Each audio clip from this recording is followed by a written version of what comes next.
السلام عليكم أصحاب تميل كستوى دنيا كجوكتان كسر لوادا channel كينا قالك عيارها دنيا قضبضة عاوة في نماءاتكم مغلي دونتان وحا كميدا شان كميدا عيارتودا بروشيو دورتموند أو كارانتيل أفري طبان مع المود لقليي يصوابتو أول الشاعيي ciyaaryahan Son Heung-min oo markii ugu horeysay ka sheekeeyay noloshii adkeyd iyo waqtigii tababarka militariga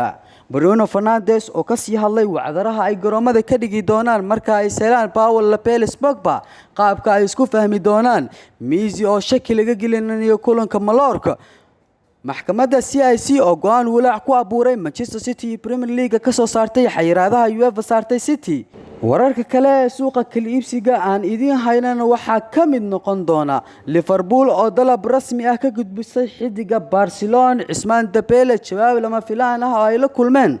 Barcelona oo plan B isticmaali doonto haddii ay wayso xidiga Lautaro Martinez waa kuma xidigaas Pierre-Emerick Aubameyang kooxaha suuqa doonaya oo isoo daba taraya wararkaas iyo warar kale ayaad ku maqli doontaan hadduu April ka noqdo anigoo Cabdirashiid Rashka ahna waan ila socodsiinayaa markaana qodobada wararkaas oo faahfaahsan Marcelo oo ka sheekeeyay sida Juventus ugu garaaceen finaalkii Cardiff sida ay Barcelona ugula dagaalami doonaan La Liga ilaa kulanka ugu dambeeya Real Madrid waxa ay u dabaaldegaysaa sanad guuradii saddexaad ee ka soo wareegatay guushii koobkeedii 12aad ee UEFA Champions League ee ay ku garaacday Juventus kaas oo kaliya sanad ka horeeyay midkii ay magaalada Kiev ku soo burburisay Liverpool difaaca Real Madrid ee Marcelo ayaa wax laga weydiiyay guushii ay maalinta farxadda badan ugu dabaaldegeen waxa uu ku sheekeeyay qaabkii ay Los Blancos ku dagaalantay ilaa dhamaadkii ay guusha gacanta ugu dhigtay xilli ay dadka qaarkood saadaalinayeen in Juventus oo koox dheelitiran oo difaac adag leh ay koobku ku garaaci doonaan waxa ugu muhiimsan waa in marka aanu koobka ku guuleysano in aan ka fikirin in aanu istaagno oo aan u ogolaano in waqtina dhaafo mar walba waxaanu ka fikirnaa sida aanu wax ka sii badan ugu guuleysan lahayn xataa haddii aanu saddex xiriir ahaanano ayuu yiri Marcelo oo telefishinka kooxdiisa Real Madrid u waramayay marka aan u imid Madrid waxa ay bartay sida loola dagaalamo ilaa dhamaadka ee lagu guuleysto finaalada wax badan oo arintaas ku saabsan ayaan ka bartay Real Madrid marka aanu ka fikirno inaan shay ku guuleysan waxa aanu haddana doonaa inaan mar labaad ku guuleysano qaabkaas ayaanu u fikirnaa ayuu raaciyay Marcelo waxa uu ka hadlay sababta ay Real Madrid u fiicnaato kulamada finaalka wuxuuna yiri Real Madrid way awoodaa in finaalada waxaanu nagu jirtaa maskax noocaas ah dhamaadka waxaad arkaysaa saaxiibka oo wax walba huraya adiguna waa inaad sidoo kale hurtaa tababaruhuna waa sidaas oo kale ayuu leeyahay xidiga Marcel ee kooxda Real Madrid iyo xulka qaranka Brazil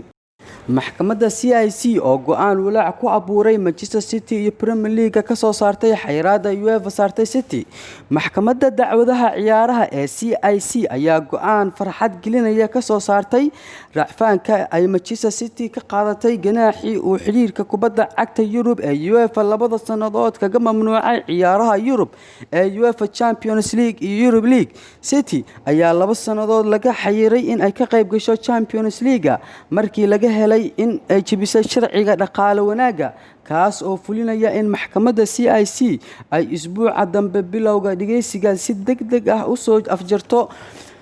Manchester City ayaa UEFA ka heshay in sanadihii u dhaxeeyay 2012 iyo 2016 heshiisyo maaliyadeed oo la bunbuuniyay lagana been sheegay la gashay shirkado taas oo lid ku ah sharciga FF waxaana 2 sanadood ee ciyaaraha Yurub laga joojiyay oo la raaciyay in ay bixiso lacag ganaax oo dhan 25 milyan oo geni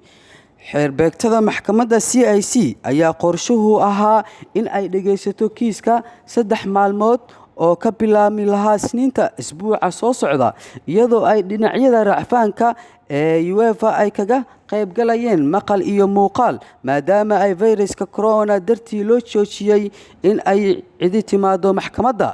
laakiin maxkamadda ayaa go'aansatay inay dib u dhigto dhageysiga kiiska muddo 2 bilood oo kale ah taas oo walaac cusub ku abuurtay Manchester City iyo maamulka Premier League. Ferran Soriano oo ah agaasimaha fulinta Manchester City ayaa hore u shaaciyay in kooxdoodu ay doonayso in waqti hore loo shaaciyo go'aanka maxkamadda, laakiin ila wareedyo lagu kalsoon yahay oo ay warbaahinta Ingiriiska soo xigatay ayaa xaqiijiyay in maxkamadda CIC aan dhageysan doonin kiiska 2 bilood ee soo socda. Pep Guardiola iyo kooxdiisa ayaa rajeynaya in ay helaan natiijada dacwadda bisha June gudaheeda si ay ugu talagalaan waxa ay labada xilli ciyaareed ee dambe yeeli doonaan waqtiga horeba, isla markaana ciyaartooygeeda ay sii ogaadaan haddii ay tartamada Yurub ka qaybgeli doonaan iyo haddii kaleba. Walaaca kale waxa uu haystaa maamulka Premier League oo ka baaqanaya in go'aanka maxkamadda uu gaaro xilliga ay soo saarayaan isku aadka Premier League ee xilli ciyaareedka dambe, taas oo qalqal ku keeni karta qorshaha ay ku tala galayaan. Bruno Fernandes oo ka sii hadlay wacdarada ay garoomada ka dhigi doonaan marka ay seelaan Paul Pogba qaabka ay isku fahmi doonaan. Kubad sameeyaha Manchester United Bruno Fernandes ayaa ka sheekeeyay inuu sugi kari yahay inta ay garoonka mar soo wada galayaan Manchester United una wada ciyaari doonaan. Waxa uuna tilmaamay in ay noqon doonto ciyaartoy si fiican isku fahma wada shaqeeya. Xidiga reer Portugal ee Manchester United bishii January ka soo iibsatay Sporting Lisbon waxa uu helay kalsoonida taageerayaasha isaga oo ka caawiyay gebi ahaanba qaab ciyaareedka kooxda inuu noqdo mid ka horumarsan sidii hore, laakiin Pogba ayaa dhaawac ku maqnaa muddadaas oo aan garoonku wada galin. Pogba oo hore u ahaa xidig qadka dhexe ee ugu wanaagsan United waxa uu ku soo laabtay tababarka isaga oo ka soo laabtay dhaawaca muddadii go'doonka ay ciyaaruhu ku jireen. Waxa uu diyaar u yahay inuu qadka dhexe isgarab istaago Fernandes. Laacibka reer Portugal ayaa ka hadlay waxa uu ka filayo Pogba iyo haddii ay wada shaqeyn karayaan. Waxa uuna yiri dabcan waxay ila tahay in Paul uu ka mid yahay ciyaaryahanada ugu fiican ee Manchester United iyo adduunkaba. Fernandes oo ka jawaabay su'aal si toos ah barta bulshada Instagram-ka uu ugu weydiiyay ciyaartoygii hore ee Mario Di Jarovski, waxa uu tilmaamay in qadka dhexe uu cajiib uu noqon doono marka ay Pogba iyo ishelaan xidiga Bruno. Waxa uuna yiri waqti badan ayuu dhaawacnaa, fursadda aanu aniga iyo asiga iskaga garab ciyaarno waxay noqon doontaa mid cajiib sababtoo waxaa doonaya inaad la ciyaarto laacibiinta ugu wanaagsan ee karaankaaga. Wararka kale ee suuqa waxaa ka mid ah Lautaro Martinez oo qiimihiisa saxda ay shaacisay Inter Milan. Barcelona ayaa doonaysa inay xidigan la wareegto iyadoo Inter Milan ay ku qiimeysay 98 milyan haddii ay Barcelona bixinayso in ay la wareegi karto xidigan, iyadoo Barcelona sabab jira cudurka caabuqa awgiisa suuq xumi aysan ku iibsan karin qiimahaasi, iyadoo Inter Milan qiimaha uu ugu fadhiyo xidigaasi uu yahay 98 milyan haddii ay bixiso qiimahaasna ay la wareegi karto xidiga Lautaro Martinez. Dhinaca kale Barcelona ayaa isticmaalaysa haddii ay wayso xidiga Lautaro Martinez plan B, iyadoo Aubameyang ay la wareegi doonto. Qiimaha Aubameyang ayaa 20 milyan oo geni. Wararka kale suuqan waxaa ka mid ah Manchester United oo dalab rasmi ah ka gudbisay xidiga Claudio Koulibaly ee u ciyaara Napoli. Jawaab xasaasi ah ayaa ka soo baxday Napoli iyadoo lagu cadeeyay in Claudio Koulibaly uusan markale baac ka ahayn Napoli. Manchester United ayaa doonaysa booska Roque iyo Smalling inay ku buuxiso xidiga Claudio Koulibaly. Macallin Ole Gunnar Solskjaer ayaa indhaha la raacaya xidiga garabka difaaca ee reer Napoli Claudio Koulibaly asigoo doonaya inuu dib ugu mataan dhigo xidigaha daafaca ee Manchester United.